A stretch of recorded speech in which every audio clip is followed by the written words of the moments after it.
Okay, good evening everyone. ನೋಡಿ ಇವತ್ತು electric charge and electric field chapter start ಮಾಡ್ತಾ ಇದ್ದೇನೆ.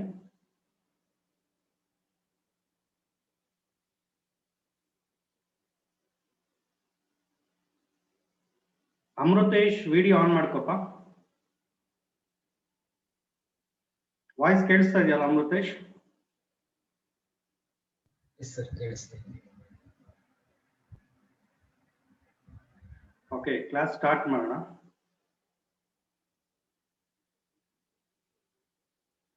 Electric charge and electric field. First question display ಆಗ್ತಾ ಇದೆ ನೋಡಿ, ನಿಧಾನಕ್ಕೆ ಓದ್ಕೊಳ್ಳಿ.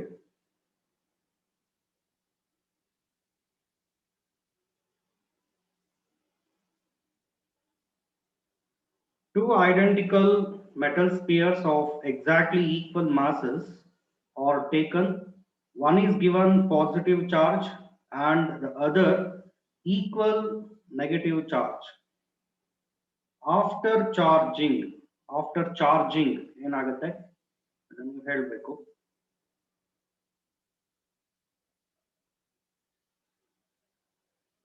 ಓಕೆ, ಸೊ ಯಾವಾಗ ಮೆಟಾಲಿಕ್ ಸ್ಪಿಯರ್ ಪಾಸಿಟಿವ್ ಚಾರ್ಜ್ ಆಗುತ್ತೆ ಅಂದ್ರೆ if the electrons are removed from the spear ಇಂದ ಎಲೆಕ್ಟ್ರಾನ್ಸ್ ನ ರಿಮೂವ್ ಮಾಡಿದಾಗ ಸೊ ಮೆಟಾಲಿಕ್ ಸ್ಪಿಯರ್ ಗೆ ಪಾಸಿಟಿವ್ ಚಾರ್ಜ್ ಬರುತ್ತೆ.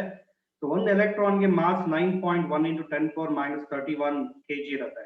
ಸೊ ಎಲೆಕ್ಟ್ರಾನ್ಸ್ ರಿಮೂವ್ ಆಗ್ತಾ ಇದ್ರೆ ಓಕೆ ಪಾಸಿಟಿವ್ ಚಾರ್ಜ್ ಬರುತ್ತೆ ಅಂದ್ರೆ ಮಾಸ್ ಏನಿದೆ ಅದು ಗ್ರಾಜುವಲಿ ಡಿಕ್ರೀಸ್ ಆಗ್ತಾ ಇರುತ್ತೆ. ಸೊ ಎಲೆಕ್ಟ್ರಾನ್ಸ್ ನ ಆಡ್ ಮಾಡಿದ್ರೆ ಮೆಟಾಲಿಕ್ ಸ್ಪಿಯರ್ ಗೆ ಎಲೆಕ್ಟ್ರಾನ್ಸ್ ನ ಆಡ್ ಮಾಡಿದ್ರೆ ಸ್ಪಿಯರ್ ಗೆಟ್ಸ್ ನೆಗೆಟಿವ್ ಚಾರ್ಜ್. ಇದೆಲ್ಲ ನಿಮ್ಗೆ ಗೊತ್ತಿರುತ್ತೆ. ಎಲೆಕ್ಟ್ರಾನ್ಸ್ ನ ಆಡ್ ಮಾಡಿದ್ರೆ ಸೊ ಮೆಟಾಲಿಕ್ ಸ್ಪಿಯರ್ ಗೆ ನೆಗೆಟಿವ್ ಚಾರ್ಜ್ ಬರುತ್ತೆ. ಸೊ ಮಾಸ್ ಏನಾಗುತ್ತೆ ಅಂದ್ರೆ ಸ್ವಲ್ಪ ಗ್ರಾಜುವಲಿ ನಿಧಾನಕ್ಕೆ ಸ್ವಲ್ಪ ಇನ್ಕ್ರೀಸ್ ಆಗ್ತಾ ಇರುತ್ತೆ. ಇವಾಗ ಆಪ್ಷನ್ಸ್ ನೋಡಿ. ಸೊ ಇದು ಸ್ವಲ್ಪ ಡೈರೆಕ್ಟ್ ಕ್ವಶನ್, ಥಿಂಕ್ ಮಾಡಿ ಆನ್ಸರ್ ಮಾಡ್ಬೋದು. ದರ್ ಮಾಸಸ್ ಆರ್ ಈಕ್ವಲ್ ಅಂತ ಇದೆ, ಇದು ರಾಂಗ್ ಆಗುತ್ತೆ. The sphere with positive charge will have its mass slightly decreased ಅಂತ ಕೊಟ್ಟಿದ್ದಾರೆ. ಸೊ ಪಾಸಿಟಿವ್ ಚಾರ್ಜ್ ಅಂದ್ರೆ ಎಲೆಕ್ಟ್ರಾನ್ಸ್ ರಿಮೂವ್ ಮಾಡಿದಾಗ ಪಾಸಿಟಿವ್ ಚಾರ್ಜ್ ಬರೋದು. ಸೊ ಅವಾಗ ಮಾಸ್ ಸ್ಲೈಟ್ಲಿ ಡಿಕ್ರೀಸ್ ಆಗುತ್ತೆ. ಸೊ ಇದು ಕರೆಕ್ಟ್ ಆನ್ಸರ್ ಆಗುತ್ತೆ. ಮತ್ತೆ ನೋಡಿ, the sphere with negative charge will have it mass slightly increased ಅಂತ ಕೊಟ್ಟಿದ್ದಾರೆ. ಅಂದ್ರೆ ಎಲೆಕ್ಟ್ರಾನ್ಸ್ ಆಡ್ ಮಾಡಿದ್ರೆ ಸೊ ನೆಗೆಟಿವ್ ಚಾರ್ಜ್ ಬರುತ್ತೆ. ಸೊ ಮಾಸ್ ಗ್ರಾಜುವಲಿ ಇನ್ಕ್ರೀಸ್ ಆಗುತ್ತೆ ಅಂತ ಹೇಳಿದೆ. ಅಂದ್ರೆ ಬಿ ಅಂಡ್ ಸಿ ಎರಡು ಕರೆಕ್ಟ್ ಆನ್ಸರ್ ಆಗುತ್ತೆ. ಬಿನು ಕರೆಕ್ಟ್ ಆನ್ಸರ್ ಆಗುತ್ತೆ, ಸಿನು ಕರೆಕ್ಟ್ ಆನ್ಸರ್ ಆಗುತ್ತೆ. ಅಂದ್ರೆ right answer both B and C.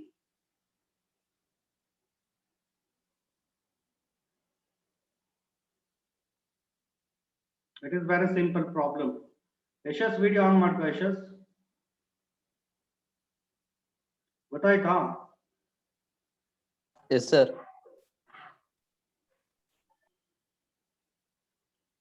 Next problem ನೋಡ್ಕೊಳ್ಳಿ.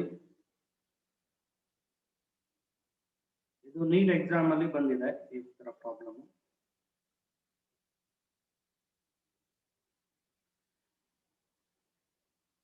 Two spherical conductors B and C having equal radii and carrying equal charges in them repel each other with a force F when kept apart at some distance. This sentence correct agi artha madkobeku. A third spherical conductor having same radius as that of B but uncharged is brought in contact with B, then brought in contact with C and finally removed away from both. The new force of repulsion between B and C adu ನಾವು calculate ಮಾಡಬೇಕಾಗಿರೋದು. So first sentence ನಿಧಾನಕ್ಕೆ ಓದ್ಕೊಳ್ಳಿ. ನಾನು ಹೇಳೋದನ್ನ correct ಆಗಿ ಕೇಳಿಸ್ಕೊಂಡ್ರೆ ಆರಾಮಾಗಿ ಅರ್ಥ ಮಾಡ್ಕೋಬಹುದು ನೀವು. ಸೊ ಇಲ್ಲಿ ಟೂ ಮೆಟಾಲಿಕ್ ಸ್ಪಿಯರ್ಸ್ ಇದೆ, ಅದು identical metallic spears. Okay, so ಅದಕ್ಕೆ ನೇಮ್ ಅವರು ಬಿ ಅಂಡ್ ಸಿ ಅಂತ ಕೊಟ್ಟಿದ್ದಾರೆ. Carrying equal charges equal radius ಅಂತ ಹೇಳಿದ್ದಾರೆ. ಅಂದ್ರೆ ಬೋತ್ ಆರ್ ಐಡೆಂಟಿಕಲ್ ಸ್ಪಿಯರ್ಸ್ ಆಗುತ್ತೆ. ಈಚ್ ಸ್ಪಿಯರ್ಗೆ ಚಾರ್ಜ್ ಕ್ಯೂ ಇದೆ. Separation that is not given. Now certain distance R ಅಂತ choose ಮಾಡ್ಕೊಳ್ಳೋಣ. R is the separation between two metallic spheres. So ಇವಾಗ repulsive force ಏನ್ ಬರುತ್ತೆ according to Coulomb's inverse square law.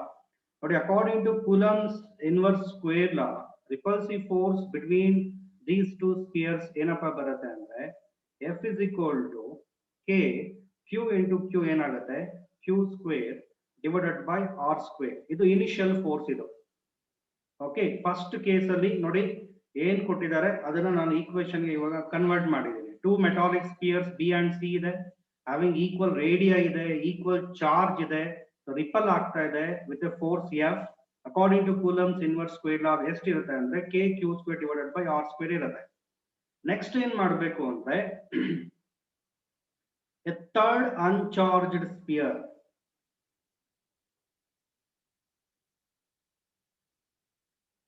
ನೋಡಿ, a third uncharged sphere is brought in contact ಅಂತ ಹೇಳ್ತಾ ಇದ್ದಾರೆ.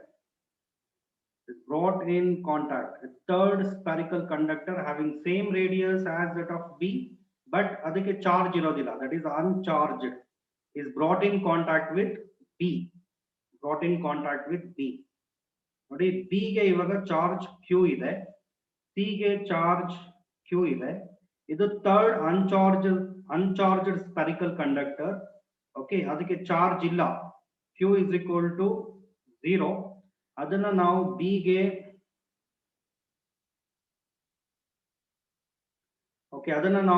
ಗೆ ಕಾಂಟ್ಯಾಕ್ಟ್ ಮಾಡಿದಾಗ, ಸೊ ನಿಮ್ಗೆ ಚಾರ್ಜಿಂಗ್ ಬೈ ಕಂಡಕ್ಷನ್ ಗೊತ್ತಿರುತ್ತಲ್ಲ, when uncharged sphere is brought in contact with charged sphere, uncharged sphere becomes charged. Uncharged sphere ನ charged sphere ಗೆ contact ಮಾಡಿದಾಗ ಅನ್ಚಾರ್ಜ್ಡ್ ಸ್ಪಿಯರ್ ಏನಿದೆ ಅದು ಚಾರ್ಜ್ಡ್ ಸ್ಪಿಯರ್ ಆಗಿ ಕನ್ವರ್ಟ್ ಆಗುತ್ತೆ. ಇವನ್ ನೇಚರ್ ಕೂಡ ಸೇಮ್ ಇರುತ್ತೆ. ಓಕೆ, ನೋಡಿ, ಇವಾಗ ಎ ಏನಿದೆ ಇದಕ್ಕೆ ಚಾರ್ಜ್ ಬರುತ್ತೆ, ಸೊ ಇದನ್ನ ರಿಮೂವ್ ಮಾಡಿದಾಗ, so metallic sphere B, metallic sphere A ಎರಡಕ್ಕೂ ಈಕ್ವಲ್ ಚಾರ್ಜ್ ಡಿಸ್ಟ್ರಿಬ್ಯೂಟ್ ಆಗಿರುತ್ತೆ. ಸ್ವಲ್ಪ ಅರ್ಥ ಮಾಡ್ಕೋಬೇಕು. ಕಾಂಟ್ಯಾಕ್ಟ್ ಮಾಡಿ ರಿಮೂವ್ ಮಾಡಿದಾಗ, ಡಯಾಗ್ರಾಮ್ ನಾನು ಬರೀತಾ ಇದ್ದೀನಿ, ಕಾಂಟ್ಯಾಕ್ಟ್ ಮಾಡಿ ರಿಮೂವ್ ಮಾಡಿದಾಗ ಮೆಟಾಲಿಕ್ ಸ್ಪಿಯರ್ ಬಿ ಗೆ ಚಾರ್ಜ್ Q/2 ಇರುತ್ತೆ, ಚಾರ್ಜ್ ಈಕ್ವಲ್ ಆಗಿ ಡಿಸ್ಟ್ರಿಬ್ಯೂಟ್ ಆಗುತ್ತೆ. ಓಕೆ, ಮೆಟಾಲಿಕ್ ಸ್ಪಿಯರ್ ಎ ಗೆ ಚಾರ್ಜ್ Q/2 ಇರುತ್ತೆ. ಓಕೆ, ಇದು ಫಸ್ಟ್ ಸ್ಟೆಪ್. ಸೆಕೆಂಡ್ ಸ್ಟೆಪ್ ಅಲ್ಲಿ ಇದನ್ನೆಲ್ಲ ನಾವು ನೀಟಾಗಿ ಥಿಂಕ್ ಮಾಡ್ಕೊಂಡು ಹೋಗ್ಬೇಕು. ನೋಡಿ, ಇಲ್ಲಿವರೆಗೂ ಬಂದಿದ್ದೀವಿ ನಾವು.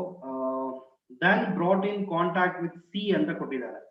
ಇವಾಗ ನೋಡಿ, ಬಿ ಗೆ ಕಾಂಟ್ಯಾಕ್ಟ್ ಮಾಡಿ ಅದನ್ನ ರಿಮೂವ್ ಮಾಡಬೇಕು, ಅದಾದ್ಮೇಲೆ ಸಿ ಗೆ ಕಾಂಟ್ಯಾಕ್ಟ್ ಮಾಡಬೇಕು. Finally removed away from both ಅಂತ ಕೊಟ್ಟಿದ್ದಾನೆ. ಓಕೆ, ಇವಾಗ ಮೆಟಾಲಿಕ್ ಸ್ಪಿಯರ್ ಬಿ ಗೆ ಚಾರ್ಜ್ ಎಷ್ಟಿದೆ, ಮೆಟಾಲಿಕ್ ಸ್ಪಿಯರ್ ಬಿ ಗೆ ಚಾರ್ಜ್ ಎಷ್ಟಿದೆ ಅಂದ್ರೆ ಕಾಂಟ್ಯಾಕ್ಟ್ ಮಾಡಿ ರಿಮೂವ್ ಮಾಡಿದ್ಮೇಲೆ ಚಾರ್ಜ್ Q/2 ಇರುತ್ತೆ. ಎ ಗೆ ಇವಾಗ ಚಾರ್ಜ್ Q/2 ಇದೆ, ಅದನ್ನ ಇವಾಗ ಮೆಟಾಲಿಕ್ ಸ್ಪಿಯರ್ ಸಿ ಗೆ ಕಾಂಟ್ಯಾಕ್ಟ್ ಮಾಡಬೇಕು. ನೋಡಿ, ಸಿ ಗೆ ಚಾರ್ಜ್ Q ಇದೆ,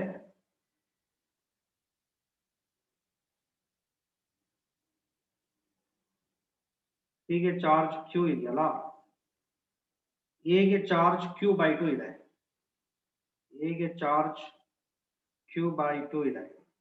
ಸೊ ಇವಾಗ ನೋಡಿ, ಸಿ ಮತ್ತೆ ಎ ಎರಡು ಕಾಂಟ್ಯಾಕ್ಟ್ ಮಾಡಿದ್ರೆ, so charge is additive in nature. ಇವೆರಡು ನಾವು ಆಡ್ ಮಾಡ್ಬೇಕಾಗತ್ತೆ. Q plus Q/2 net charge ಏನ್ ಬರುತ್ತೆ ಅಂದ್ರೆ Q ಪ್ಲಸ್ Q/2 3Q/2 ಬರುತ್ತೆ. Q ಪ್ಲಸ್ Q/2 ಏನ್ ಬರುತ್ತೆ ಅಂದ್ರೆ 3Q/2 ಬರುತ್ತೆ. ಮತ್ತೆ ಇವಾಗ ಸ್ಪಿಯರ್ ಏನ ರಿಮೂವ್ ಮಾಡಿದಾಗ ಮೆಟಾಲಿಕ್ ಸ್ಪಿಯರ್ ಎ ಗೆ ಚಾರ್ಜ್ ಎಷ್ಟಿರುತ್ತೋ ಮೆಟಾಲಿಕ್ ಸ್ಪಿಯರ್ ಸಿ ಗೆ ಅಷ್ಟೇ ಚಾರ್ಜ್ ಇರುತ್ತೆ. ನೋಡಿ, ಇವಾಗ final charge on B and charge on C ಬರೋದು. ಸೊ ಇದಕ್ಕೆ ಇವಾಗ ಚಾರ್ಜ್ Q/2 ಇದೆ. ಸೊ ಸ್ಪಿಯರ್ ಏನ ಕಾಂಟ್ಯಾಕ್ಟ್ ಮಾಡಿ ರಿಮೂವ್ ಮಾಡಿದ್ರೆ, ಓಕೆ, ಎರಡು ಸ್ಪಿಯರ್ಗೆ ಈಕ್ವಲ್ ಚಾರ್ಜ್ ಡಿಸ್ಟ್ರಿಬ್ಯೂಟ್ ಆಗಿರುತ್ತೆ. ಇದನ್ನ ಕಾಂಟ್ಯಾಕ್ಟ್ ಮಾಡಿದಾಗ net charge Q plus Q/2 3Q/2 ಬರುತ್ತೆ. ಮತ್ತೆ ರಿಮೂವ್ ಮಾಡಿದಾಗ ಸೊ ಅದರಲ್ಲಿ ಆಫ್ ಇವಾಗ 1.5 ಅಲ್ಲಿ ಆಫ್ ಎಷ್ಟು ಅಂದ್ರೆ 3Q/4. 3q/4. ಇದು 1.5 ಅಲ್ಲಿ half. 1.5 ಅಲ್ಲಿ half ಎಷ್ಟು ಬರುತ್ತೆ? 3q/4 ಬರುತ್ತೆ. So this is the new charge on A. ನೋಡಿ ಎಷ್ಟು ಪ್ರೋಸೆಸ್ ಮಾಡಬೇಕು, ಮತ್ತೆ ಸಪರೇಷನ್ ಅಷ್ಟೇ ಇರುತ್ತೆ, ದಟ್ ಈಸ್ R. ಇವಾಗ ನಾವು ನ್ಯೂ ಫೋರ್ಸ್ ಕ್ಯಾಲ್ಕುಲೇಟ್ ಮಾಡಬೇಕಾಗಿರೋದು. This is second step. So ಇದನ್ನೆಲ್ಲ ಕರೆಕ್ಟ್ ಆಗಿ ಪ್ರಾಪರ್ ಆಗಿ ನಾವು ಥಿಂಕ್ ಮಾಡಬೇಕು. ಸೊ ನ್ಯೂ ಫೋರ್ಸ್ ಏನಪ್ಪ ಬರುತ್ತೆ ಅಂದ್ರೆ F dash is equal to K. ನೋಡಿ P ಗೆ ನ್ಯೂ ಚಾರ್ಜ್ q/2 ಇದೆ, ಮತ್ತೆ A ಗೆ ನ್ಯೂ ಚಾರ್ಜ್ 3q/4 ಇದೆ, divided by separation same, that is R, divided by R square. So this is K q square divided by R square into 3/4 ಬರುತ್ತೆ. 4 into 2 ಅಲ್ಲ, that is 8. 4 into 2 is 8. So new force F dash is equal to, ನೋಡಿ K, Q into Q square divided by R square, 3 divided by 8, ಅದನ್ನ separate ಮಾಡಿದೆ ನಾನು. So 3/8 ಹಾಗೆ ಇಟ್ಕೊಂಡ್ಬಿಡಿ. K Q square divided by R square ಇದೆಯಲ್ಲ, ಅದು original force. That is original force ಅಂದ್ರೆ 3/8 F ಬರುತ್ತೆ. So ಇವಾಗ ನೀವು ಹೇಳ್ಬೋದು what is the right answer ಅಂತ.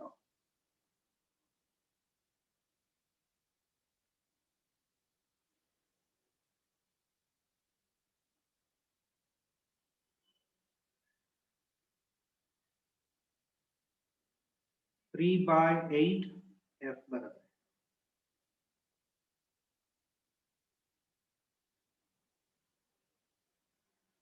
ಓಕೆ, ಅಮೃತೇಶ್ ಗೊತ್ತಾಯ್ತಾ? ಎಸ್ ಸರ್, ಗೊತ್ತಾಯ್ತು. ಯಾರಿಗಾದ್ರೂ ಡೌಟ್ಸ್ ಇದ್ರೆ ನೀವು ಕೇಳಿ, ನೋ ಪ್ರಾಬ್ಲಮ್. ಇದರಲ್ಲಿ ಕಾನ್ಸೆಪ್ಟ್ ಏನಪ್ಪಾ ಅಂದ್ರೆ charge is additive in nature, ಅದು ಗೊತ್ತಿರಬೇಕು. ಕಾಂಟ್ಯಾಕ್ಟ್ ಮಾಡಿ ಮತ್ತೆ ಇವಾಗ ಅನ್ಚಾರ್ಜ್ಡ್ ಸ್ಪಿಯರ್ ನ ಚಾರ್ಜ್ಡ್ ಸ್ಪಿಯರ್ ಗೆ ಕಾಂಟ್ಯಾಕ್ಟ್ ಮಾಡಿದಾಗ ಅನ್ಚಾರ್ಜ್ಡ್ ಸ್ಪಿಯರ್ ಚಾರ್ಜ್ಡ್ ಸ್ಪಿಯರ್ ಆಗಿ ಕನ್ವರ್ಟ್ ಆಗುತ್ತೆ, ನೇಚರ್ ಸೇಮ್ ಇರುತ್ತೆ, ಇದೆಲ್ಲ ಗೊತ್ತಿರಬೇಕು. ಓಕೆ, ಸೊ ನೆಕ್ಸ್ಟ್ ಪ್ರಾಬ್ಲಮ್ ಹೋಗೋಣ. ಈ ಕ್ವಶನ್ ನೋಡ್ಕೊಳ್ಳಿ, ನಿಧಾನ ನೋಡ್ಕೊಳ್ಳಿ. The minimum electrostatic force for separation of 1 meter between two charged particles is. ಇವಾಗ ಇಲ್ಲಿ ನಾವು 2 ಚಾರ್ಜ್ಡ್ ಪಾರ್ಟಿಕಲ್ಸ್ ತಗೋಬೇಕು, ಅದಕ್ಕೆ ಮಿನಿಮಮ್ ಚಾರ್ಜ್ ಇದ್ರೆ so in between minimum force ಇರುತ್ತೆ. The smallest charge in the universe, number of times ನಾನು class ಅಲ್ಲಿ ಹೇಳಿದ್ದೀನಿ.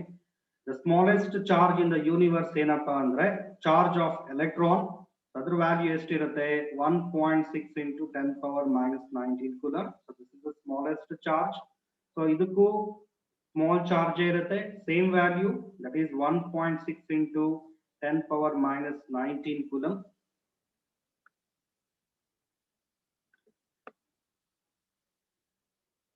So Q2 is equal to 1.6 into 10⁻⁻19 coulomb.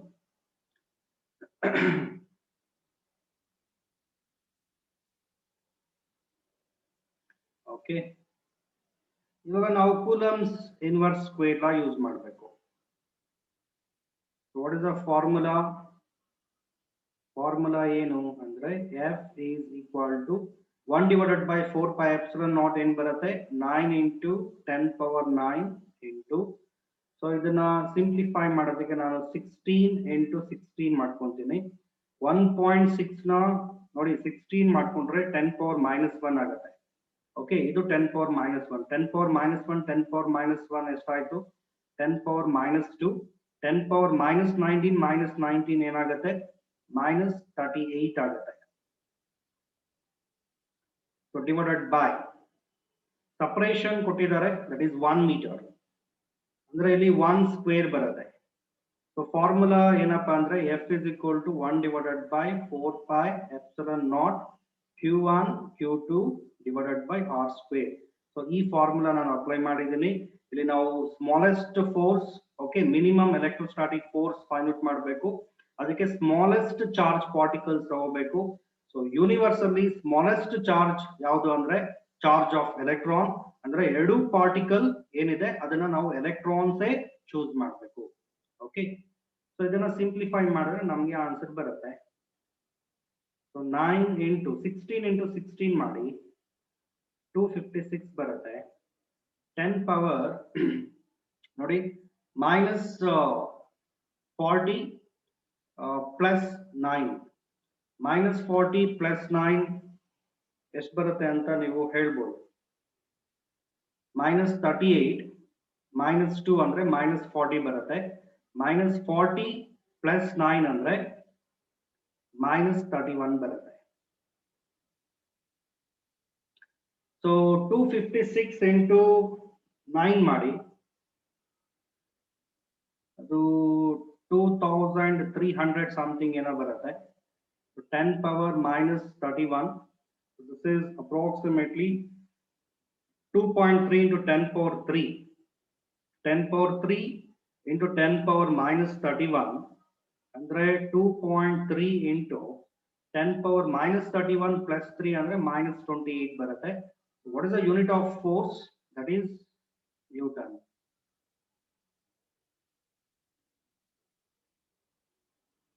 So right answer bandu option A. Option A is the right answer.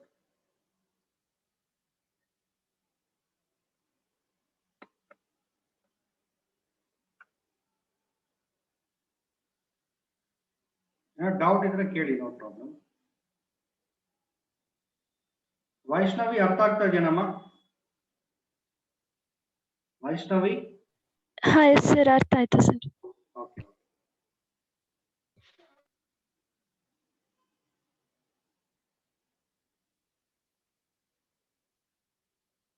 Next problem ನೋಡೋಣ. ಇದು ಸ್ವಲ್ಪ complex ಇದೆ. ಇದು JEE question ಇದು. Okay,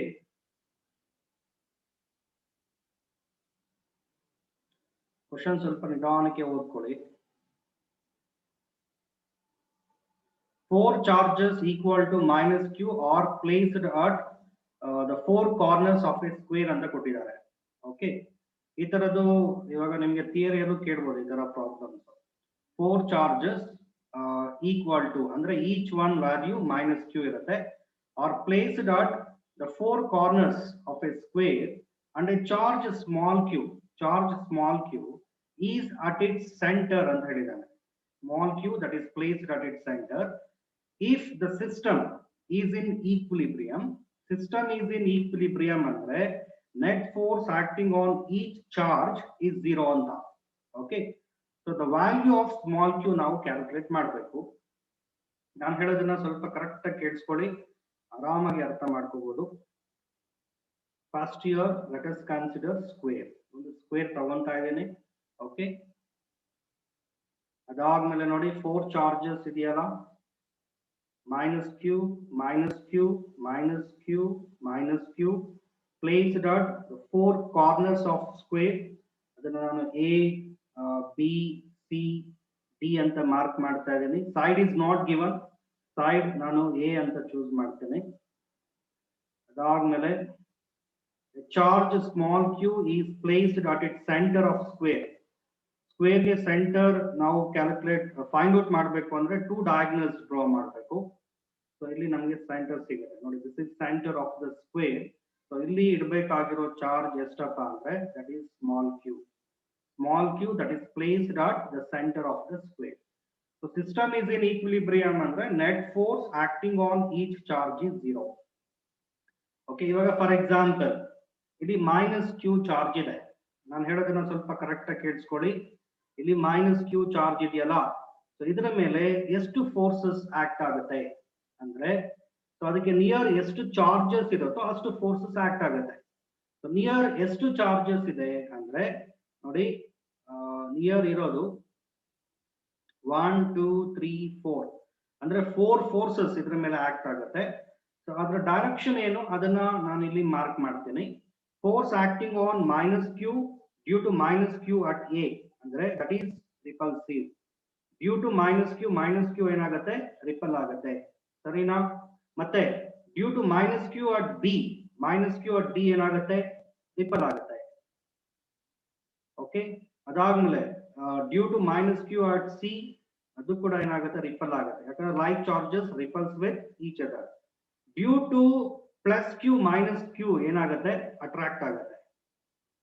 okay, ಇದಕ್ಕೆಲ್ಲ ಒಂದು ನೇಮ್ಸ್ ಕೊಟ್ಬೇಡ ನೋಡಿ. ಇದನ್ನ ನಾನು ಎಫ್ ಎ ವ್ಯಾಕ್ಟರ್ ಅಂತ ತಗೊಂತೀನಿ.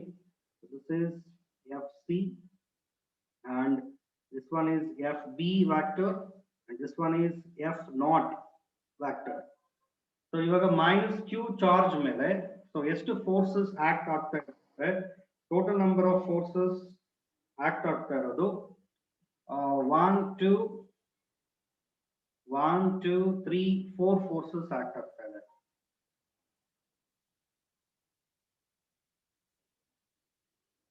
ಓಕೆ, ಅದನ್ನೆಲ್ಲ ನೀಟಾಗಿ ನಾನು ಮಾರ್ಕ್ ಮಾಡಿದ್ದೀನಿ. ಇವಾಗ ನೋಡಿ F A vector and F C vector both are acting at right angles to each other. F A vector F C vector ಎರಡು ಯಾವ ರೀತಿ ಆಕ್ಟ್ ಆಗ್ತಾ ಇದೆ ಅಂದ್ರೆ both are acting at right angles to each other. So ಇದಕ್ಕೆ resultant force ಏನಪ್ಪಾ ಬರುತ್ತೆ ಅಂದ್ರೆ okay root F A square. ಇದನ್ನ ಸ್ವಲ್ಪ ಅರ್ಥ ಮಾಡ್ಕೊಳ್ಳಿ. Root F A square plus fc square plus 2 fc cos 90 is 0 root fa square plus fc square ಬರುತ್ತೆ. so magnitude of fa vector ಎಷ್ಟಿದೆಯೋ magnitude of fc ಕೂಡ ಅಷ್ಟೇ ಇರುತ್ತೆ ನೋಡಿ. ಸೇಮ್ ಚಾರ್ಜಸ್ ಇದೆ, ಇಲ್ಲಿ ಕೂಡ ಸೇಮ್ ಚಾರ್ಜಸ್ ಇದೆ, ಸೇಮ್ ಡಿಸ್ಟೆನ್ಸ್ ಇದೆ, ಅಂದ್ರೆ fa ವ್ಯಾಲ್ಯೂ ಎಷ್ಟಿರುತ್ತೋ fc ವ್ಯಾಲ್ಯೂ ಕೂಡ ಅಷ್ಟೇ ಇರುತ್ತೆ. So root fa square plus fa square ಅಂದ್ರೆ so root 2 times root 2 times fa square ಅಂದ್ರೆ ಏನ್ ಬರುತ್ತೆ ರೂಟ್ 2 fa ಬರುತ್ತೆ. ಇದು ಎಲ್ಲಿ ಬರುತ್ತೆ ಅಂದ್ರೆ along the diagonal of square ಬರುತ್ತೆ ನೋಡಿ, ಈ ಡೈರೆಕ್ಷನ್ ಅಲ್ಲಿ ಬರುತ್ತೆ. ಅದನ್ನ ನಾನು ಮಾರ್ಕ್ ಮಾಡ್ತೀನಿ, ಕರೆಕ್ಟ್ ಆಗಿ ನೋಡ್ಕೊಳ್ಳಿ. ನೋಡಿ ಇವಾಗ ಯೆಲ್ಲೋ ಕಲರ್ ಆರೋ ಮಾರ್ಕ್ ತೋರಿಸ್ತಾ ಇದೀನಲ್ಲ, ಇದೇನಪ್ಪಾ ಅಂದ್ರೆ this is the resultant. Okay, ಇದು ಎಫ್ ಎ ವ್ಯಾಕ್ಟರ್ ಮತ್ತೆ ಎಫ್ ಸಿ ವ್ಯಾಕ್ಟರ್, ಅದಕ್ಕೆ ರಿಸಲ್ಟೆಂಟ್. ಓಕೆ, ಸೊ ಇದನ್ನ ನಾನು ಡೈರೆಕ್ಟ್ ಆಗಿ ರೂಟ್ 2 ಎಫ್ ಎ ಅಂತ ತಗೊಂತೀನಿ, ರೂಟ್ 2 ಎಫ್ ಎ. ಇವಾಗ ಸ್ವಲ್ಪ ನೀಟಾಗಿ ಅಬ್ಸರ್ವ್ ಮಾಡಿ. ರೂಟ್ 2 ಎಫ್ ಎ ಮತ್ತೆ F B both are moving in the same direction. Okay, ಇದಕ್ಕೆ ರಿಸಲ್ಟೆಂಟ್ ಏನ್ ಬರುತ್ತೆ? what is the resultant of root 2 fa and fb? so resultant ಏನಪ್ಪಾ ಅಂದ್ರೆ ಇದಕ್ಕೆ two vectors moving in the same direction, resultant ಏನ್ ಮಾಡ್ಬೇಕು ಅಂದ್ರೆ ಆಡ್ ಮಾಡ್ಬೇಕು p plus q. ಅಂದ್ರೆ ಇಲ್ಲಿ ರಿಸಲ್ಟೆಂಟ್ ಏನ್ ಬರುತ್ತೆ ಅಂದ್ರೆ ರೂಟ್ 2 fa plus fb ಬರುತ್ತೆ.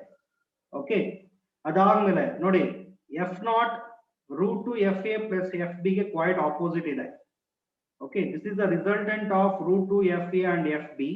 Okay, ಇದು ಎಷ್ಟಿರುತ್ತೋ ಇದು ಅಷ್ಟೇ ಇರಬೇಕು. ಯಾಕೆ ಅಂದ್ರೆ ಸಿಸ್ಟಮ್ ಇಸ್ ಇನ್ ಈಕ್ವಿಲಿಬ್ರಿಯಂ, ಅಂದ್ರೆ net force acting on each charge is 0. Root 2 fa fb value ಎಷ್ಟಿರುತ್ತೋ f ನಾಟ್ ವ್ಯಾಲ್ಯೂ ಅಷ್ಟೇ ಇರಬೇಕು. ಎರಡು ಈಕ್ವಲ್ ಇರಬೇಕು, ಅಪೋಸಿಟ್ ಇರಬೇಕು, ಅವಾಗ ಮೈನಸ್ ಕ್ಯೂ ಅಲ್ಲೇ ಇರುತ್ತೆ, ಅವಾಗ that is in equilibrium. Okay, so ಇವಾಗ ಈಕ್ವಿಲಿಬ್ರಿಯಂ ಕಂಡೀಷನ್ ನಿಮ್ಗೆಲ್ಲ ಗೊತ್ತಿರುತ್ತೆ. So at equilibrium condition ಇಲ್ಲಿ ನಾನು ಅಪ್ಲೈ ಮಾಡ್ತೀನಿ, ನೋಡ್ಕೊಳ್ಳಿ. Root 2 fa plus fb that is equal to f naught. f naught value ಎಷ್ಟಿರುತ್ತೋ ರೂಟ್ 2 fa plus fb ಅಷ್ಟೇ ಇರುತ್ತೆ. ಅದಾದ್ಮೇಲೆ ರೂಟ್ 2 fa ಅಂದ್ರೆ force acting on minus Q at d due to minus q at a.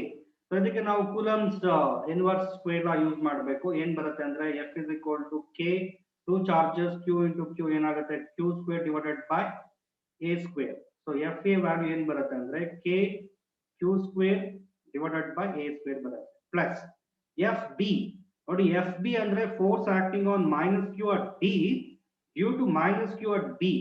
ಇವಾಗ ಇಲ್ಲಿ distance from d to b ಅದು a ಅಲ್ಲ, that is root 2a.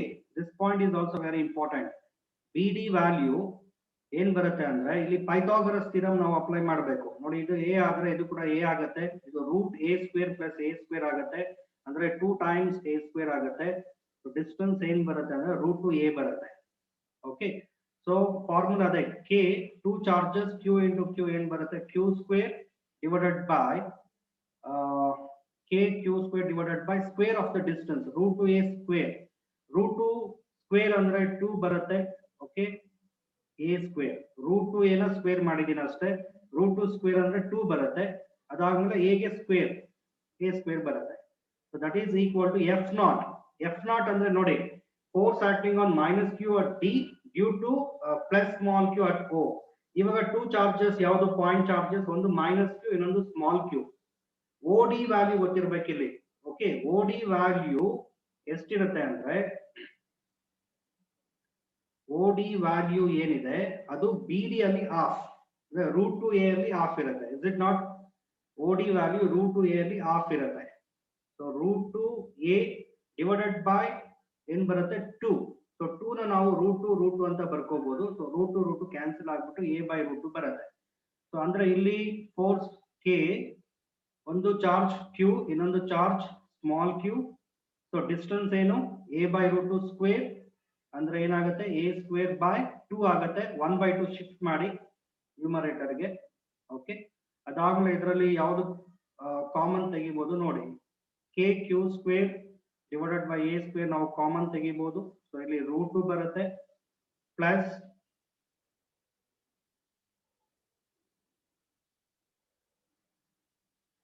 Root 2 ಬರುತ್ತೆ ಪ್ಲಸ್ 1/2 ಬರುತ್ತೆ 1/2. So that is equal to 2k small q capital Q divided by a square. a square cancel ಆಗುತ್ತೆ. capital Q cancel ಆಗುತ್ತೆ. even k cancel ಆಗುತ್ತೆ. ನೋಡಿ ಇಲ್ಲಿ LCM ಮಾಡಬೇಕು. ಇದಾದ್ಮೇಲೆ ನೆಕ್ಸ್ಟ್ ಸ್ಟೆಪ್ ಈ ಕಡೆ ಬರೀತಾ ಇದ್ದೀನಿ ನಾನು.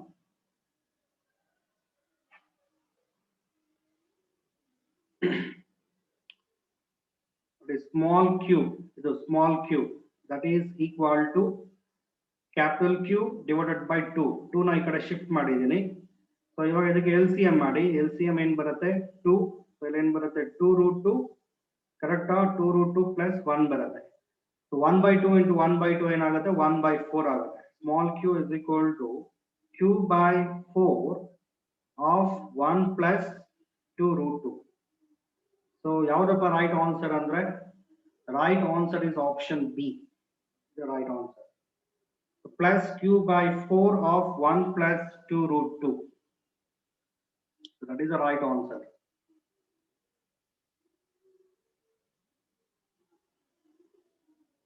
So previous concepts ಎಲ್ಲ ಗೊತ್ತಿದ್ರೆ ಓಕೆ ಆರಾಮಾಗಿ ಮಾಡಬಹುದು.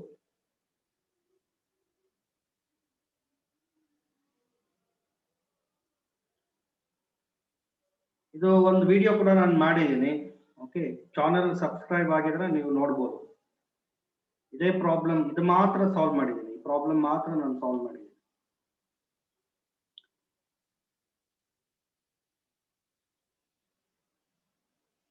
ಹರ್ಷಿತ್ ಸರ್ ಗೊತ್ತಾಯ್ತಾ? ಹಾ ಸರ್ ಗೊತ್ತಾಯ್ತು. ಸ್ವಲ್ಪ ಕಾಂಪ್ಲೆಕ್ಸ್ ಪ್ರಾಬ್ಲಮ್ ಮಾಡಿದ್ದೀನಿ ಅಷ್ಟೇ. ನೆಕ್ಸ್ಟ್ ಒನ್ ನೋಡೋಣ. ಈ ಪ್ರಾಬ್ಲಮ್ ನೋಡ್ಕೊಳ್ಳಿ.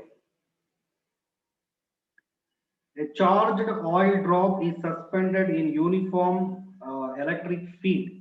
So ಇಲ್ಲಿ uniform electric field ಕೊಟ್ಟಿದ್ದಾರೆ. ಎಷ್ಟಪ್ಪ ಅಂದ್ರೆ that is 3 into 10 power 4 volt per meter, so that it neither falls nor rises. Okay, ಇದು ಅಷ್ಟೇ ನೋಡಿ. neither falls nor rises ಅಂದ್ರೆ that is in equilibrium. Okay, ಇದು ಚೆನ್ನಾಗಿ ಅರ್ಥ ಮಾಡ್ಕೋಬೇಕು. neither falls nor rises ಅಂದ್ರೆ ಅದ್ರ ಮೇಲೆ 2 ಫೋರ್ಸಸ್ ಆಕ್ಟ್ ಆಗ್ಬೇಕು. ಎರಡು ಈಕ್ವಲ್ ಇರಬೇಕು, ಕ್ವೈಟ್ ಆಪೋಸಿಟ್ ಇರಬೇಕು. ಅವಾಗ ಅದು ಫಾಲೋ ಆಗೋದಿಲ್ಲ, ರೈಸ್ ಆಗೋದಿಲ್ಲ. A charged oil drop is suspended in uniform electric field.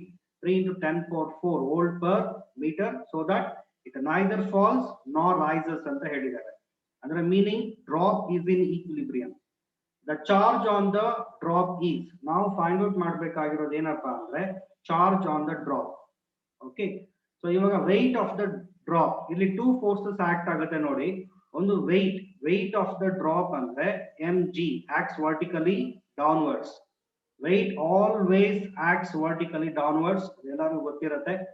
So ಇಲ್ಲಿ ಎಲೆಕ್ಟ್ರಿಕ್ ಫೀಲ್ಡ್ ಯಾವ ಡೈರೆಕ್ಷನ್ ಅಲ್ಲಿ ಅಪ್ಲೈ ಮಾಡಬೇಕು ಅಂದ್ರೆ, ಸೊ ಅದನ್ನ ವರ್ಟಿಕಲಿ ಅಪ್ವರ್ಡ್ ಡೈರೆಕ್ಷನ್ ಅಲ್ಲಿ ಅಪ್ಲೈ ಮಾಡಬೇಕು. ಸೊ ಅವಾಗ ಫೋರ್ಸ್ ಆಕ್ಟ್ ಆಗತ್ತೆ. ಸೊ ಇದಕ್ಕೆ ಚಾರ್ಜ್ ಇದೆ ಅಂದ್ರೆ ಫೋರ್ಸ್ ಆಕ್ಟ್ ಆಗತ್ತೆ. That is how much F vector is equal to QE vector.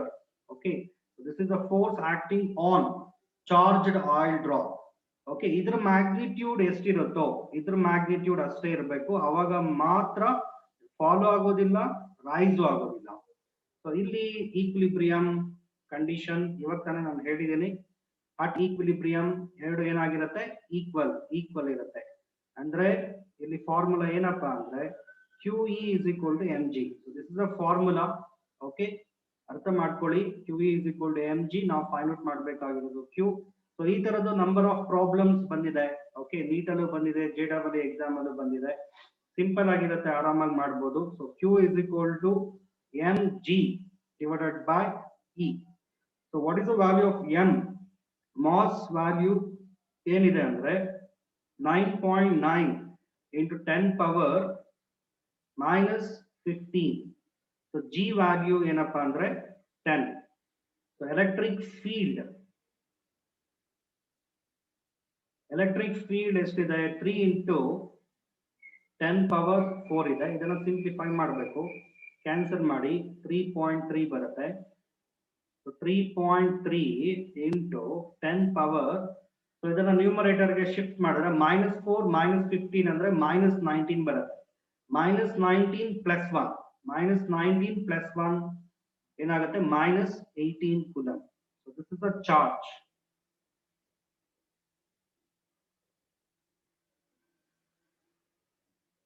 This is the charge on oil drop. So ಯಾವುದು right option? Right option is option A, the right answer. 3.3 into 10 power -18 coulomb.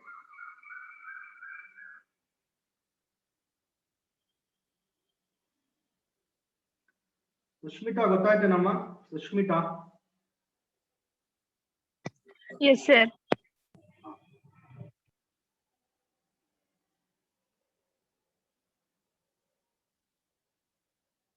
Next problem ನೋಡ್ಕೊಳ್ಳಿ.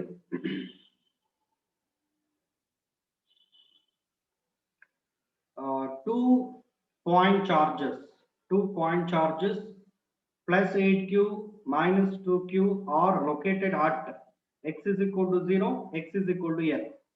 Respectively, the location of a point on the x-axis at which the net electric field due to these 2 point charges is 0.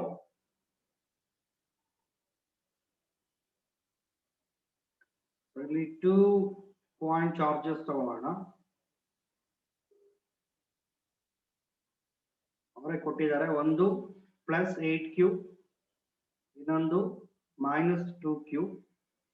One is located at x is equal to 0, another one is located at x is equal to L. What is the separation from 8q to -2q andre? So this is 2L. Sorry. So this is L. ಇವಾಗ ಒಂದು observation point ನಾವು choose ಮಾಡೋಣ. So at that point the resultant electric field due to these 2 point charges is 0. ಇವಾಗ ನೋಡಿ, ಒಂದು observation point ನಾನು choose ಮಾಡ್ತಾ ಇದ್ದೀನಿ. ದಿಸ್ ಇಸ್ ಕಾಲ್ಡ್ ನಲ್ ಪಾಯಿಂಟ್. ಈ ಪಾಯಿಂಟ್ ಹತ್ರ 2 ಎಲೆಕ್ಟ್ರಿಕ್ ಫೀಲ್ಡ್ಸ್ ಇರುತ್ತೆ, ಎರಡು ಈಕ್ವಲ್ ಇರುತ್ತೆ, ಕ್ವೈಟ್ ಅಪೋಸಿಟ್ ಇರುತ್ತೆ. ಸೊ ನೆಟ್ ಎಲೆಕ್ಟ್ರಿಕ್ ಫೀಲ್ಡ್ ಏನಪ್ಪಾ ಬರುತ್ತೆ ಅಂದ್ರೆ, so that is 0. So electric intensity at point P due to +8q ಏನಾಗುತ್ತೆ, ಇದು ರಿಪಲ್ ಆಗುತ್ತೆ. Okay, so this is A B ಅಂತ ನಾನು ಚೂಸ್ ಮಾಡ್ತೀನಿ. Okay, this is E A vector. ಮತ್ತೆ electric intensity at point P due to -2q ಏನಾಗುತ್ತೆ ಅಂದ್ರೆ +q0 attract ಆಗುತ್ತೆ. ಒಂದು ಪಾಯಿಂಟ್ ಹತ್ರ ನಾವು ಎಲೆಕ್ಟ್ರಿಕ್ ಇಂಟೆನ್ಸಿಟಿ ಫೈಂಡ್ ಔಟ್ ಮಾಡಬೇಕು ಅಂದ್ರೆ ಸೊ ಆ ಪಾಯಿಂಟ್ ಹತ್ರ ಯೂನಿಟ್ ಪಾಸಿಟಿವ್ ಟೆಸ್ಟ್ ಚಾರ್ಜ್ ನಾವು ಇಡಬೇಕಾಗುತ್ತೆ. ಸೊ ಈ ಪಾಯಿಂಟ್ ಹತ್ರ ಯೂನಿಟ್ ಪಾಸಿಟಿವ್ ಟೆಸ್ಟ್ ಚಾರ್ಜ್ ಇಟ್ರೆ ಡ್ಯೂ ಟು -2q ಏನಾಗುತ್ತೆ ಅಟ್ರಾಕ್ಟ್ ಆಗುತ್ತೆ, ಡ್ಯೂ ಟು +8q ಏನಾಗುತ್ತೆ ರಿಪಲ್ ಆಗುತ್ತೆ. So this is E B vector. So E A vector ಎಷ್ಟಿರುತ್ತೋ ಇ ಬಿ ವ್ಯಾಕ್ಟರ್ ಅಷ್ಟೇ ಇರುತ್ತೆ. So distance from P to B, ನೋಡಿ P to B distance ಏನಿದೆ that is very important. So A to B distance ಎಲ್ಲಿದೆ? Okay, so A ಇಂದ P ಗೆ distance ನಾನು X ಅಂತ ಚೂಸ್ ಮಾಡ್ತೀನಿ. ಅದೇ ನಾವು ಇಲ್ಲಿ ಕ್ಯಾಲ್ಕುಲೇಟ್ ಮಾಡಬೇಕಾಗಿರೋದು. This is X, this one is X minus L. Okay, so ಇವಾಗ ಆರಾಮಾಗಿ ನಾವು ಸಿಂಪ್ಲಿಫೈ ಮಾಡ್ಬೋದು. ಸೊ ಇಲ್ಲಿ E A is equal to ಏನ್ ಬರುತ್ತೆ E B. So E A ಏನ್ ಬರುತ್ತೆ ಅಂದ್ರೆ K, charge is 8q.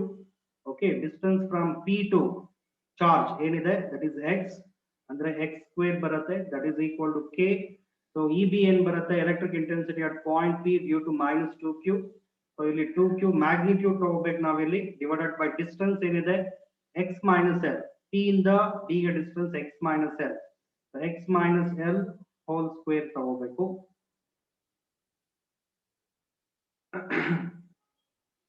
So K cancel ಆಗುತ್ತೆ, ಟು ಒನ್ಸ್ ಟು ಫೋರ್ಸ್ ನೋಡಿ ಕ್ಯೂ ಕ್ಯಾನ್ಸಲ್ ಆಗುತ್ತೆ. Square root on both sides ಮಾಡಿ 2 by x is equal to 1 divided by x minus l ಬರುತ್ತೆ. Cross multiplication ಮಾಡಬೇಕು.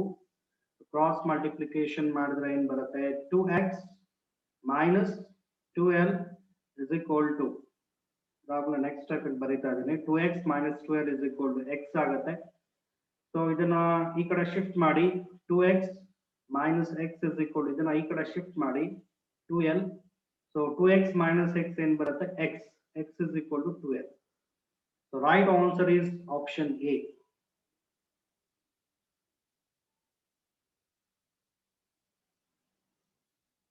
X is equal to 2l.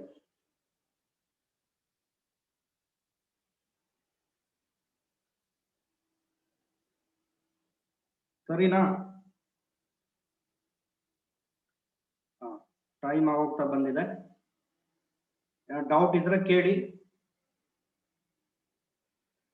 Next class ಅಲ್ಲಿ discuss ಮಾಡೋಣ next problems. Harshit ಗೊತ್ತಾಯ್ತಾ? ಹಾ sir ಗೊತ್ತಾಯ್ತು. ಈಸಿ ಪ್ರಾಬ್ಲಮ್ಸ್ ಆದ್ರೆ ಸ್ವಲ್ಪ ಜಾಸ್ತಿ ಕವರ್ ಆಗುತ್ತೆ, ಕಾಂಪ್ಲೆಕ್ಸ್ ಪ್ರಾಬ್ಲಮ್ ಸ್ವಲ್ಪ ಕಡಿಮೆ ಆಗುತ್ತೆ.